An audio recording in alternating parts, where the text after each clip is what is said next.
Hello दोस्तों, welcome to sleepy classes.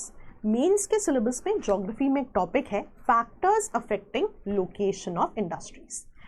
किसी भी इंडस्ट्री की लोकेशन मल्टीपल फैक्टर्स पर निर्भर कर सकती है। For example raw material availability, infra की अवेलेबिलिटी, गवर्नमेंट सपोर्ट और ऐसे बहुत से फैक्टर्स। इन्हीं बातों को ध्यान में रखते हुए आज हम बात करेंगे factors that affect the location of cotton textile industry.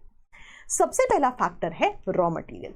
देखा गया है कि जहां पर भी कॉटन ग्रोइंग एरियाज होते हैं ये इंडस्ट्री वहां पर लगाई जा सकती है। इसको ऐसे भी समझ सकते हैं, जब हम इंडियन ज्योग्राफी की बात करते हैं हम पढ़ते हैं कि ब्लैक सॉइल बढ़िया मानी जाती है कॉटन को ग्रो करने के लिए, तो ऐसे कॉटन ग्रोइंग एरियाज के आसपास ये इंडस्ट्री देखी जा सकती है। एक और एग्जाम्पल हो सकता है कि प्री इंडिपेंडेंस जो बॉम्बे स्टेट था वहां पर ये इंडस्ट्री बढ़िया मानी जाती थी and one of the reasons was proximity to cotton growing areas, proximity to raw material.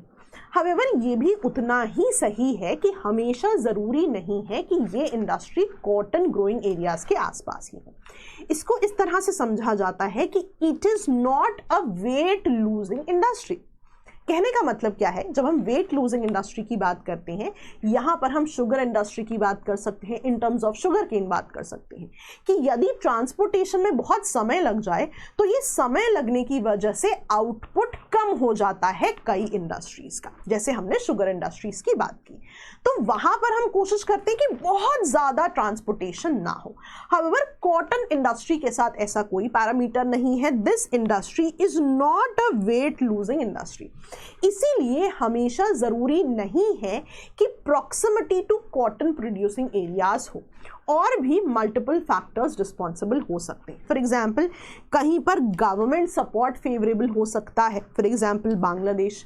कहीं पे availability of port could be a important factor, for example Kolkata. Next point है ट्रांसपोर्टेशन लिंकेजेस।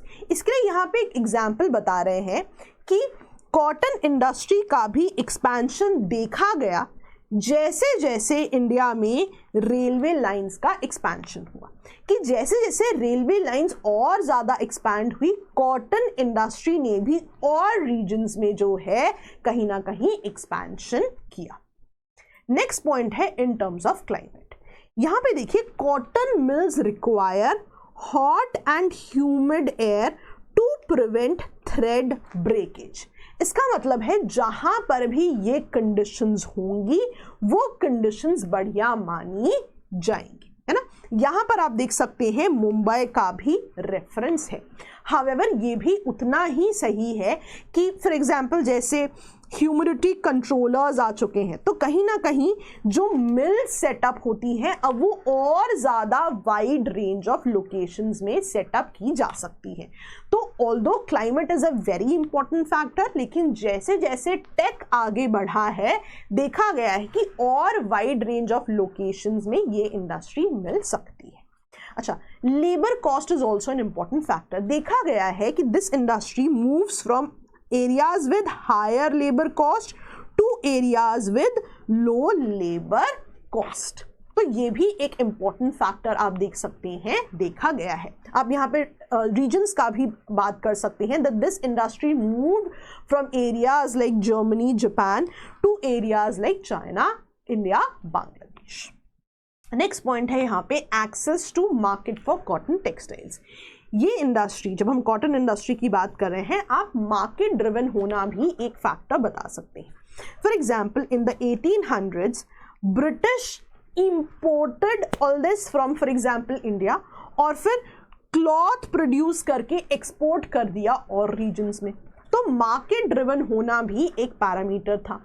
इंडिया की बात करें तो इंडिया का diverse climate भी offer करता है market potential for this industry. कई बार जो है बाय प्रोडक्ट्स का भी मार्केट इंपॉर्टेंट हो जाता है। फॉर एग्जाम्पल अगर हम कॉटन इंडस्ट्री की बात कर रहे हैं तो कॉटन सीड ऑयल एक्सट्रैक्शन जो है ये भी एक इम्पॉर्टेंट पैरामीटर हो जाती है इस इंडस्ट्री को सेटअप करने के लिए।